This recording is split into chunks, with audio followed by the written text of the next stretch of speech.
How fast does keto diet work? How much weight, on an average, can I lose on a ketogenic diet? The keto diet causes significant weight loss on average, but depending on your body fat percentage, you'll see different results. Let's take a look at the typical results you can expect in the first week, month, and 90 days of being on the ketogenic diet. How long does it take to lose weight on keto? Your weight will likely drop significantly during the first week of the keto diet. Those who follow a typical weight loss diet can expect to lose 1 to 2 pounds per week, while people on the keto diet generally lose anywhere from 2 to 10 pounds.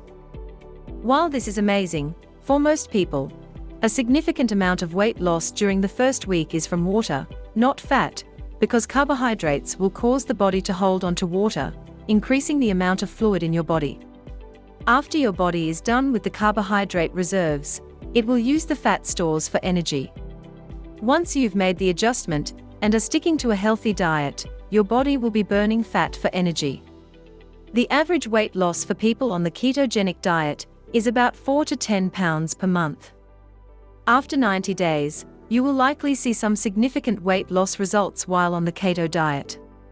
For people with a lot of excess body fat, keto diet could result in them losing as much as 30 pounds of fat, though results may vary.